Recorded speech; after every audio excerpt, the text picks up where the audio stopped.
So problem number 3 अभी हमने किया and number 4, 5, 6 is given for homework. Now please come to problem number 7. अब ये जो पर्टिकुलर वैरायटी है, यहाँ से आगे जो हमारा पार्ट है, यहाँ से आगे जो पार्ट है, here we are going to discuss a particular issue where one department makes the transfer to another department and that receiving department is having the closing stock which is received from the previous department. और उसमें कुछ आपके पास unrealise profit है, तो उसके लिए आपको stock reserve find out करना है. ठीक है, you just come to the problem. Point number 7. Goods are transferred from department P to department Q at a price 50% above cost. If closing stock of department Q is 27,000, compute the amount of stock reserve. बहुत ही simple question आपके लिए. क्या दिया? Goods are transferred from department P to department Q at a price of 50% above cost. 50% above cost मतलब 33.33% of transfer price. Transfer price. This time it is transfer price. If closing stock of department Q is 27,000, so what is the amount of stock reserve? 9,000. एक line में लिख के रखो. Number 7. Stock reserve equal to stock reserve equal to 27,000 into 33.33%. So that is 9,000. देखो exam में ऐसे भी questions आते हैं. अरे 2 मार्क के लिए क्यों ना हो भैया, 1 मिनट में तो आ गया. स्ट्राइक रेट देखना, 1 मिनट में 2 मार्क, 180 मिनट में कितने हैं. चलो आगे. Okay, so after problem number 7, now please come to problem number 14. Problem number 14 पे आ जाओ. Mrs. DBPA and company is having 3 departments. The details for the year ended 31st March 2005 are as follows.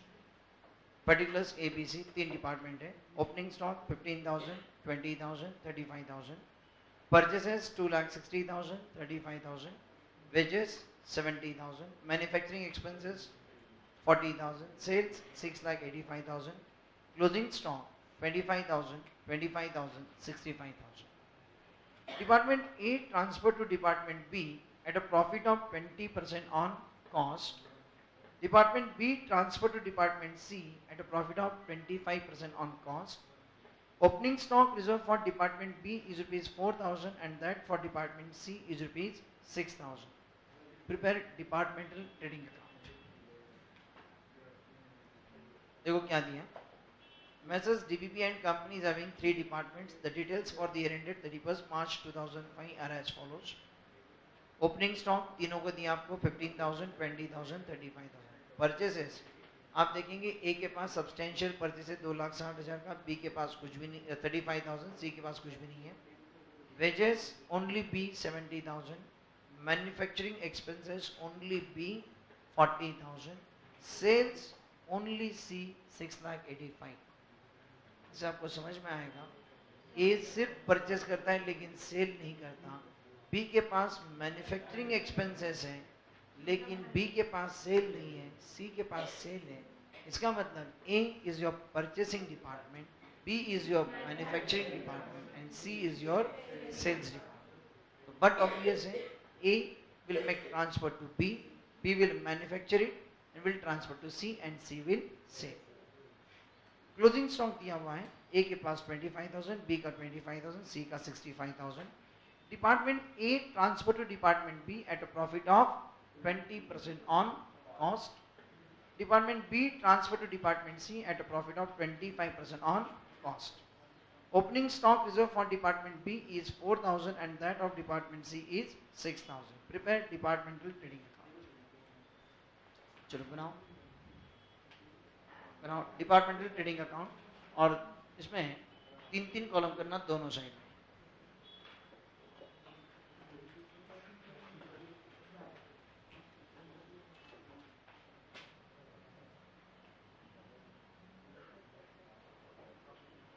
Departmental trading account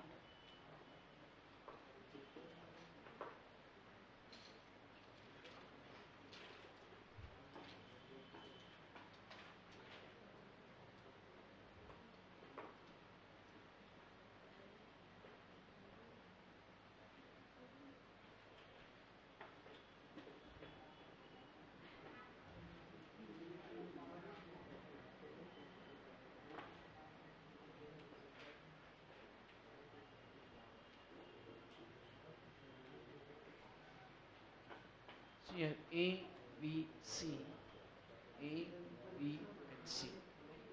Now what is given? Opening stock 15,000, 20,000, 35,000. So please take this opening stock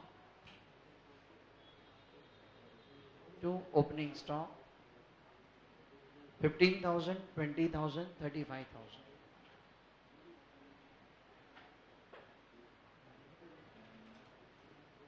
Then purchases, trading could debit, 2 purchases, 2,60,000 and 35,000. Wages,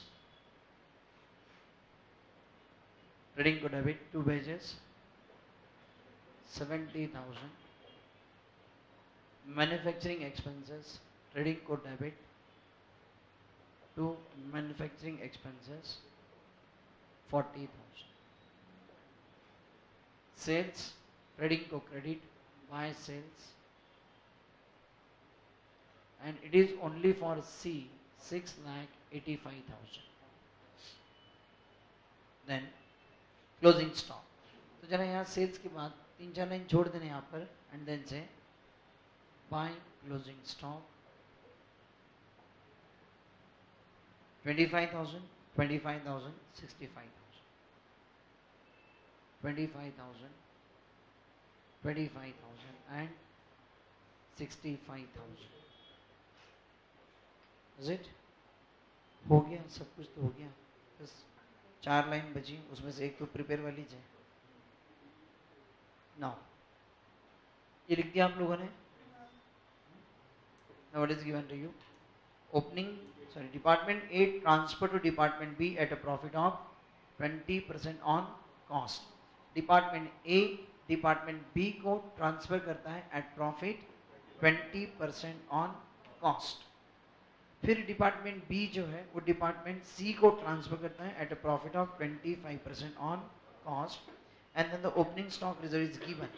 तो जो opening stock reserve और जो closing stock में जो stock reserve आएगा वो हम separately profit and loss adjustment account में वो हम एडजस्ट करेंगे कॉमन प्रॉफिट के अगेंस्ट. ठीक है, तो एक काम करें आप प्रॉफिट एंड लॉस अकाउंट बना लें. आप प्रॉफिट एंड लॉस एडजस्टमेंट करने की जरूरत नहीं है क्योंकि प्रॉफिट एंड लॉस भी कर सकते हैं, क्योंकि हमने ब्रांच में जब किया था तो प्रॉफिट एंड लॉस बना था, उसके बाद प्रॉफिट एंड लॉस एडजस्टमेंट था. So here you can prepare profit and loss account. अब इसके नीचे आप एक 4-5 लाइन छोड़ दो and then prepare profit and loss account.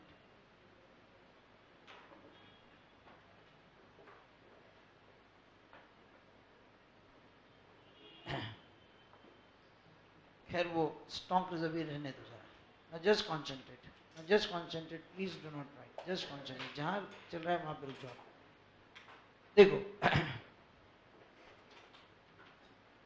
ये एक प्रॉब्लम अगर आपने ठीक से कर लिया तो मैं एश्योरेंस हमारा 80% डिपार्टमेंटल चैप्टर खत्म हो जाता है.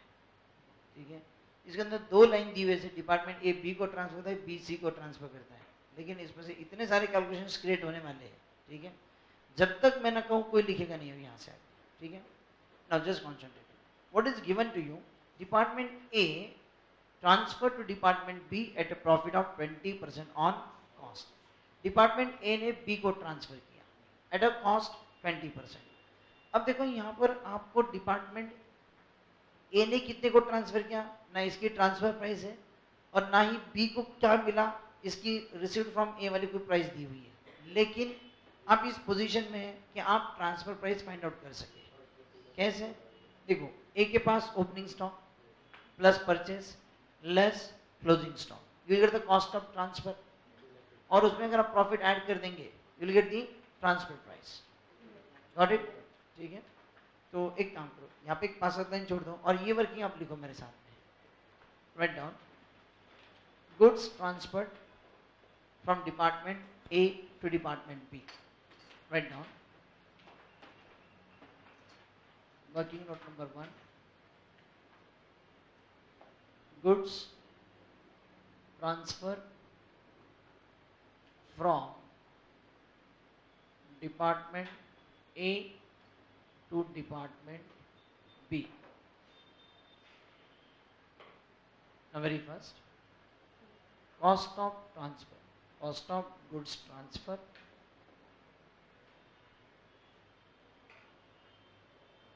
नीचे ब्रैकेट में आप लिख के रखें. कैसे कि कॉस्ट ऑफ ट्रांसफर सिर्फ कैलसी में मत करना, लिख के रखो. क्या क्या था आपके पास? Opening plus purchase less closing. So opening 15,000 plus purchase 2,60,000 less closing 25,000. So at the cost of transfer 2,50,000. Add profit कितना है वो? 20% ऑफ 2,50,000. कॉस्ट पर 20% है, मतलब 50,000. Therefore transfer price is 3 lakh. Got it?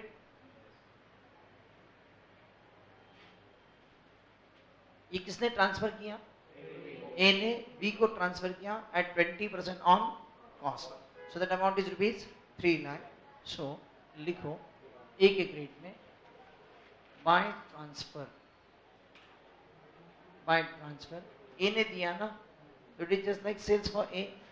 So A के credit में 3 lakh and this will be B को दिया, मतलब it is like a purchase for B. So B के डेबिट में 2 ट्रांसफर और बी के कॉलम में 3 लाख. बी के कॉलम में आया 3 lakh. Got it? Then similarly फिर बी ने सी को ट्रांसफर किया. Now what is given? Department B transfer to department C at a profit of 25% on cost. तो बी ने ट्रांसफर करते जो कॉस्ट है उसमें 25% ऐड करके दिया. तो आप देखें यहाँ पर बी के पास opening stock, purchase, wages, manufacturing, transfer, this the total cost. उसमें से क्लोजिंग स्टॉक 20% आप लेस कर देंगे तो difference is cost of transfer. Cost of transfer आपको मिलेगी and on that cost you will add 25%. You will get the transfer price. Department transfer करता है एट प्रॉफिट, तो पहले कॉस्ट ऑफ ट्रांसफर निकालो, उसमें 25% ऐड कर दो. ठीक है? सो बनाओ वर्किंग नोट नंबर 2. ये आप लिखेंगे working note number 2, goods transfer from department B to department C. Under that transfer of goods from department B to department C, लिखो cost of goods transfer, cost of goods transfer. So debit का minus credit 20,000 plus 35,000 plus 70,000 plus 40,000 plus 3 lakh minus closing stock 25. कितना दी है transfer? 4,40,000. 4,40,000. इसमें करेंगे आप add profit 25% of 4,40,000. So that amounts to 1,10,000. Therefore, transfer price is 5,50,000. 5,50,000. Got it? तो ये क्या है? बी ने जो सी को ट्रांसफर किया उसकी ट्रांसफर प्राइस आ गई. तो this is nothing but the sales for B and cost for C. तो बी के क्रेडिट में आएगा बाय ट्रांसफर. यहाँ पे लिखा हुआ है मैंने पहले से, यहाँ पे लिखते बस 5,50,000 एंड सी के लिए डेबिट में आएगा 5,50,000। बी ने ट्रांसफर किया सी को, बी ने ट्रांसफर किया सी को, ठीक है। Is this clear? So transfer आ गया। Now you can close the account and get your GP, और वो जीपी आप नीचे P&L में ब्रॉट डाउन कर ले।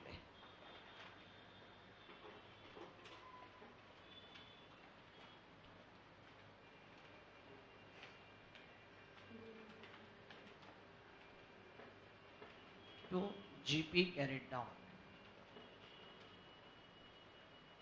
for A 50,000, for B 1,10,000, 1,65,000. Please check. Is it 1,65,000?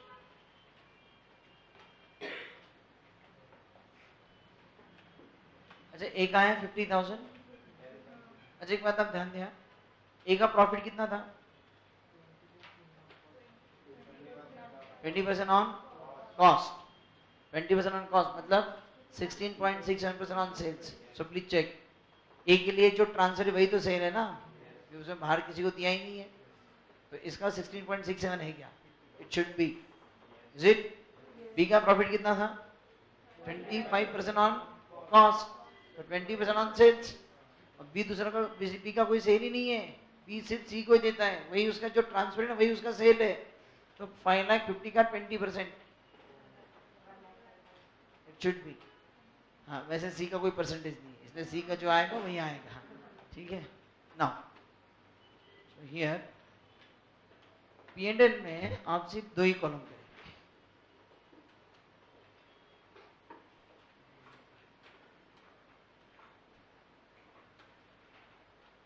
so here by GP brought down, department A, department B, department C। अब ये सिर्फ हमारे इन राउटर कॉलम है, department A B C wise column नहीं कर रहा हूँ मैं, कॉमन प्रॉफिट लाऊंगा और कॉमन प्रॉफिट के अगेंस्ट हम स्टॉक रिजर्व एडजस्ट कर देंगे। सो डिपार्टमेंट ए का जीपी था 50,000, बी का 1,10,000, सी का 1,65,000। सो कुल मिलाकर 3,25,000, 3,25,000।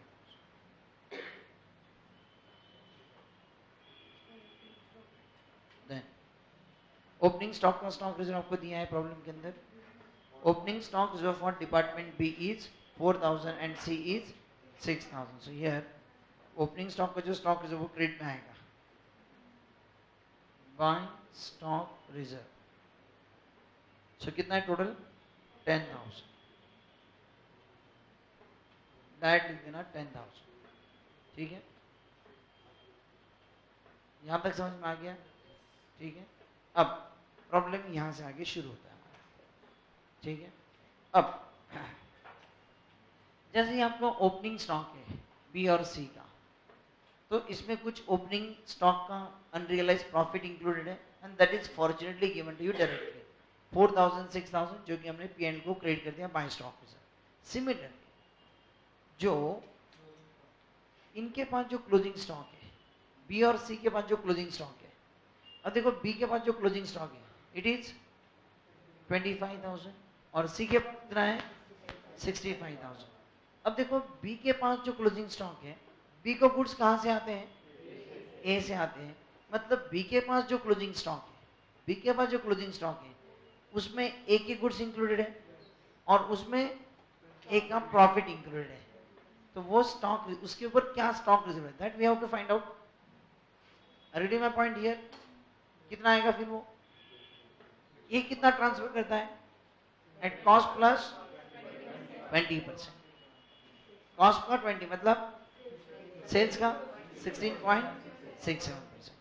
सो बी के पास जो स्टॉक है कितना है 4,167। आपने क्या कर दिया, इस 25,000 को आपने लगा दिया 16.67%। Very good. वेरी फाइन, यही एक्सपेक्टेड था। सुनो, ये जो 25,000 है ना, बी के पास जो क्लोजिंग स्टॉक है 25,000, कोई लिखना बता बीच में, बी के पास जो क्लोजिंग स्टॉक है 25,000, ठीक है।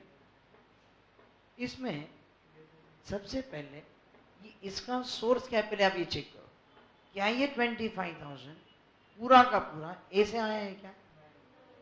देखो, लिसन, बी का आप ट्रेडिंग डेबिट देखो, अगर मैं फीफो बेसिस अज्यूम करूं, फीफो बेसिस अज्यूम करूं तो डेफिनेटली ये इसके पास जो ओपनिंग स्टॉक था ये तो ड्यूरिंग द ईयर उड़ गया,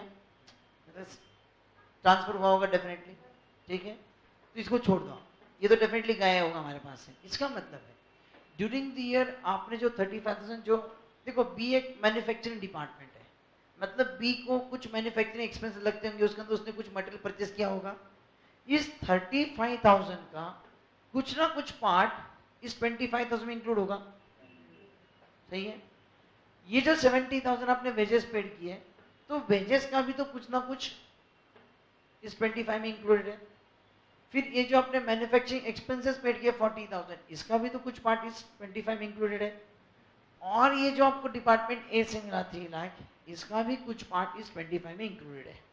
मतलब 25,000 ये अकेला ए से नहीं आया, it is a combination of these 4 sources. Out of that, some part is from this department A. So very first find out what is the proportionate stock which is included in a closing stock of B. Agreeing my point here? पूरा का पूरा 25,000 आपका department A से नहीं आता है। Department ए से जो गुड्स आते हैं उसके साथ में आपका परचेस किया मटेरियल ऐड होता है, आपके वेजेस ऐड हो जाते हैं, आपके मैन्युफैक्चरिंग एक्सपेंस ऐड हो जाते हैं, और उसमें से आपका क्लोजिंग स्टॉक आता है। तो आपके क्लोजिंग स्टॉक में 25,000 में ये 4 फैक्टर्स इंक्लूडेड है। ओपनिंग स्टॉक मैंने फीफो बेसिस अज्यूम किया, मतलब वो ऑलरेडी गया है, वो हमारे क्लोजिंग तक नहीं है, वो तो स्टार्टिंग में था बस, ठीक है।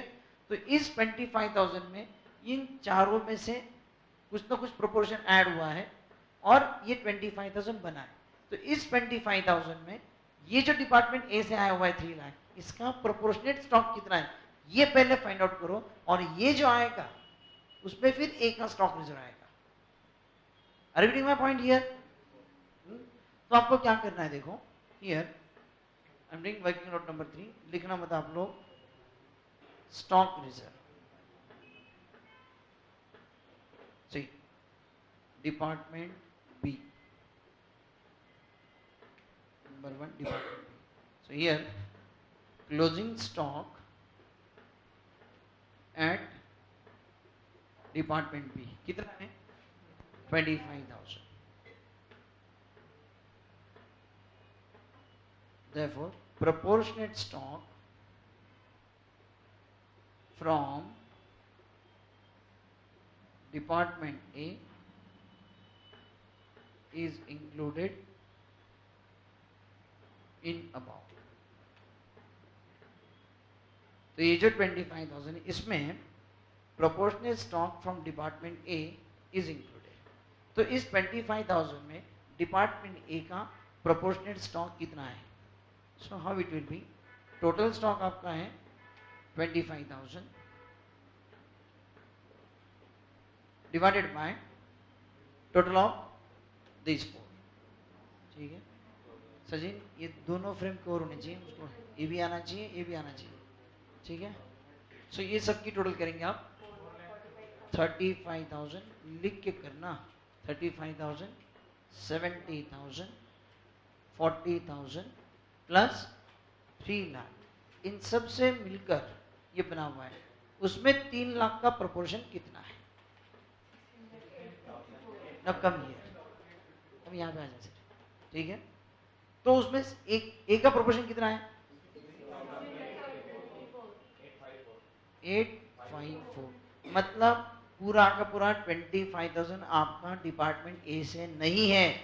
उस 25,000 में सिर्फ 16,854 ही ए का प्रोपोर्शन है, समझ में आ गया? और जो ए का प्रोपोर्शन, अब ये 16,854 is included in this B stock, मतलब ये आते से आपको एट ट्रांसफर प्राइस आई है, क्योंकि 3 लाख तो ट्रांसफर प्राइस है ना, मतलब ये 16,854 इस ट्रांसफर प्राइस है जो कि हमारे लिए कॉस्ट ही है ना, तो बी के लिए तो कॉस्ट ही हुई ना, वो तो ए के लिए ट्रांसफर प्राइस है, हमारे लिए कॉस्ट है। तो इस 16,854 में क्या स्टॉक रिजर्व है आपका, therefore stock reserve is equal to 16,854 into 16.67%. How much? 2,809. Is it? ये आ गया स्टॉक रिजर्व। किसके स्टॉक के लिए? जो कि डिपार्टमेंट बी के स्टॉक में डिपार्टमेंट ए का स्टॉक है उसके लिए। अब बात को समझ में आ गया? क्लियर है सबको? डिपार्टमेंट बी के पास जो स्टॉक है 25,000, जरा यहाँ पे लेना फिर से। डिपार्टमेंट बी के पास जो स्टॉक है ये पूरा पूरा डिपार्टमेंट ए से आया हुआ नहीं है, पहले इस बात को समझो। डिपार्टमेंट बी के पास जो क्लोजिंग स्टॉक है उसमें से कुछ स्टॉक डिपार्टमेंट ए से आया हुआ है, नॉट द 100%। क्लियर? तो फाइंड आउट करो ना इस 25 में ए का कितना है, तो फिर इसका सोर्स पता किया हमने, ये कहाँ से बना है, इसके अंदर क्या क्या इंक्लूडेड है। तो इसके लिए मैंने सबसे पहले फीफो बेसिस अज्यूम किया, ठीक है, ताकि ये ओपनिंग का ऑलरेडी निकल चुका है, ओपनिंग अब हमारे पास क्लोजिंग तक नहीं है, मतलब ड्यूरिंग द ईयर जो आपने मटेरियल परचेस किया, जो वेजेस पेड किए, मैन्युफैक्चरिंग एक्सपेंसेस पेड किए, और ये जो मटेरियल लिया आपने डिपार्टमेंट ए से, इसमें से कुछ कुछ पार्ट मिलाकर ये 25 बनाए। So 25,000 is a combination of these 4 cost, out of that what is the proportion of this received from department A, ये मुझे फाइंड आउट करना है। सो 25,000 divided by total of these 4 multiply by this 3 lakh. So I get the proportionate stock of department A included in this 25,000. Now come here. So मैंने ये calculation किया, पता चला 25 में A का प्रोपोर्शन 16,854 है जो कि A से आपको आया है, उसमें A का प्रॉफिट 20% ऑन कॉस्ट, वो तो A के लिए, लेकिन ये जो हमारे लिए जो ट्रांसफर प्राइस है वही हमारी कॉस्ट है। तो इस 16,854 का 16.67%, 2,809 is your stock reserve. Very clear? कोई डाउट किसी को? पक्का क्लियर है? 16,854 का 16.67%, 2,809 is your stock reserve. Very clear? कोई डाउट किसी को? पक्का क्लियर है? जरा इतना लिख लो बस, वर्किंग लिखो सिर्फ।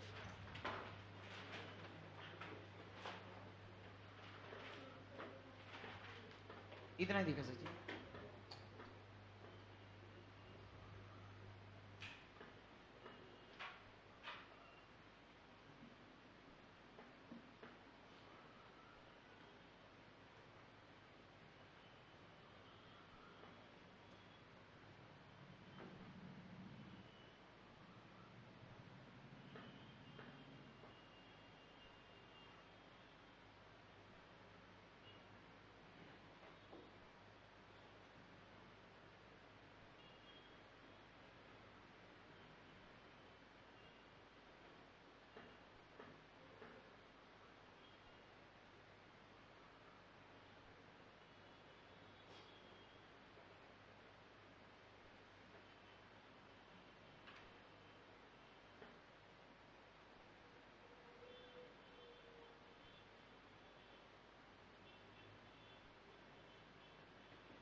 चले आगे। अब जैसे डिपार्टमेंट बी का आपने स्टॉक लिया, उसमें आपने डिपार्टमेंट ए का फाइंड आउट किया, वैसे ही अब हमको स्टॉक रिजर्व करना है डिपार्टमेंट सी के लिए। So closing stock at department C कितना है वो 65,000 okay, asserting come here now। जैसे हमने बी के लिए फाइंड आउट किया कि ए का कितना स्टॉक है, वैसे सी के पास स्टॉक कहां से आता है, बी से आता है, ठीक है। जरा चेक करें आप, मैं इसके लिए भी फीफो अज्यूम करता हूँ, फर्स्ट इन फर्स्ट आउट। इसका मतलब है सी के पास जो ओपनिंग स्टॉक है ड्यूरिंग देयर सबसे पहले वो सेल हुआ होगा, मतलब आज उसका मेरे पास क्लोजिंग तो कुछ नहीं है। अच्छा, मेरे पास सी के पास कहाँ से आता है, सी का अपना कुछ परचेज है क्या, नहीं। सी के कुछ वेजेस है क्या, नहीं। सी के मैन्युफैक्चरिंग एक्सपेंसेस, नहीं। सी के पास क्या है, सिर्फ ट्रांसफर फ्रॉम बी, और इसका मतलब है ये जो है इसमें से ही ये आता है, तो सी के पास एक ही तो सोर्स है, कौन, B.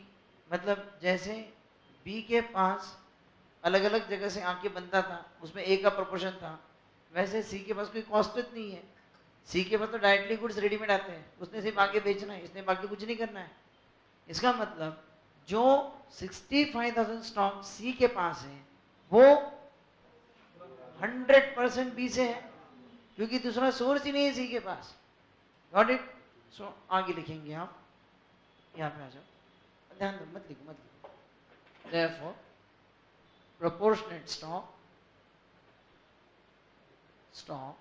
of department B is included in above is how much, 65,000।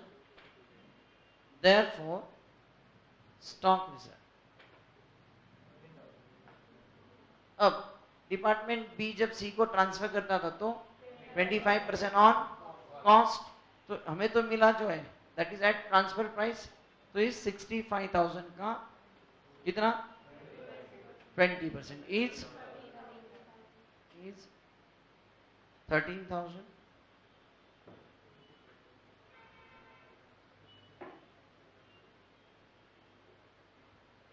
Got it, समझ में आ गया।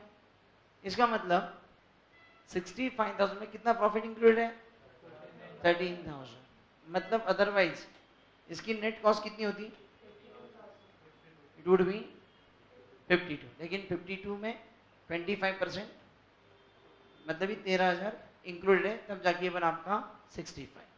इज दिस क्लियर, समझ में आ गया सबको। कितना इसके अंदर stock reserve 13,000। Now listen very carefully.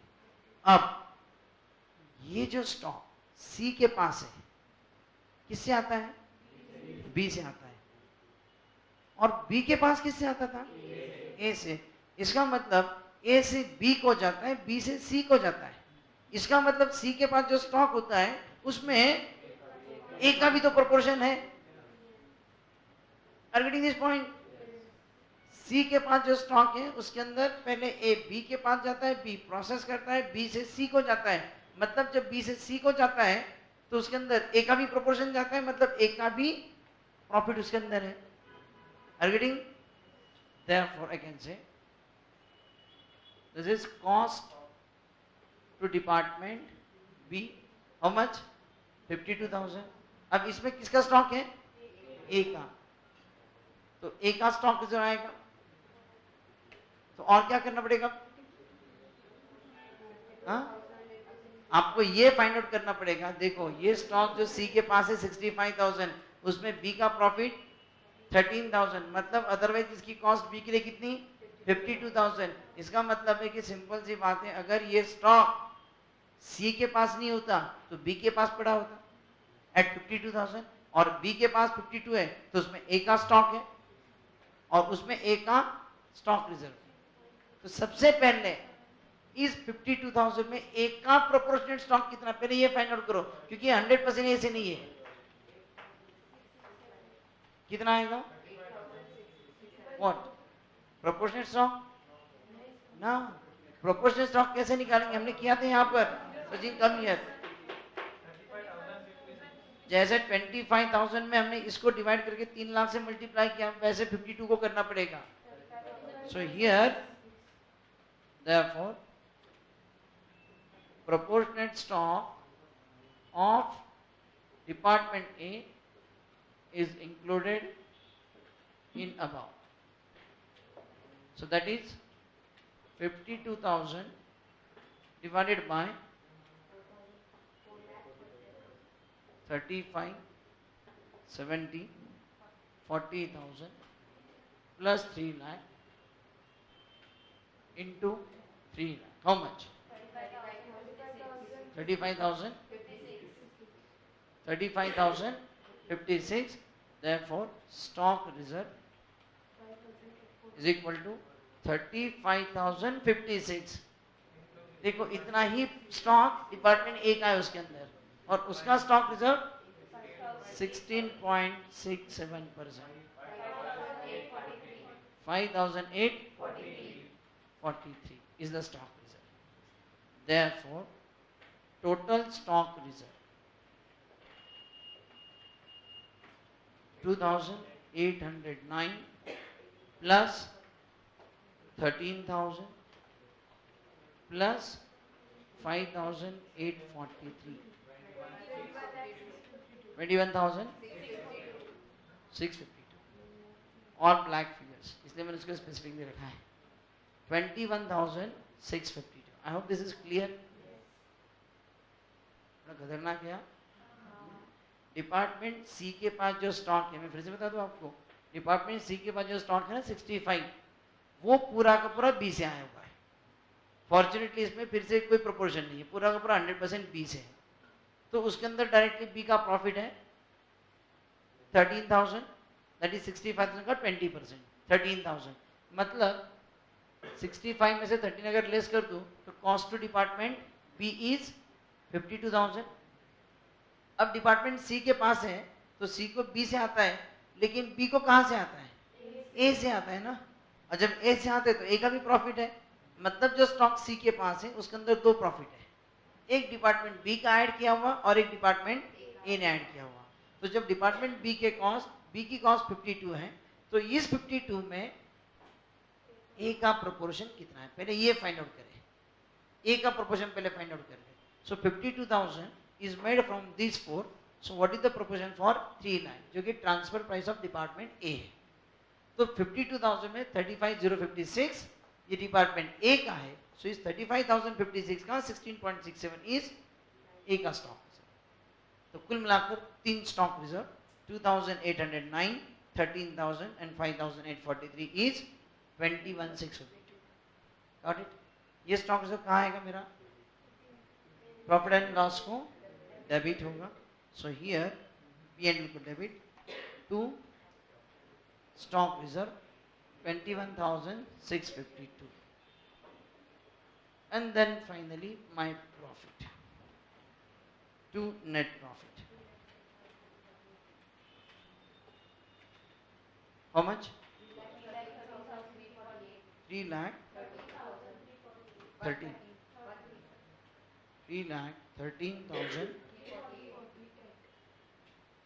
Got it? 3,13,348. This is very clear. And लिख दो टू स्टॉक रिजर्व, ये लिख दो 313,348. एक फिगर 21,652. चाहो तो इसका वर्किंग लिखो, स्टॉक रिजर्व नहीं लिखा तो भी चलेगा. Very fine. ठीक है, चलो. So please complete this working. यहाँ लो सचिन, ये लिखा हुआ है ना आपने, ये हो चुका है. सो राइट डाउन दिस, यहाँ पे रखो सिर्फ ये और ये दोनों को.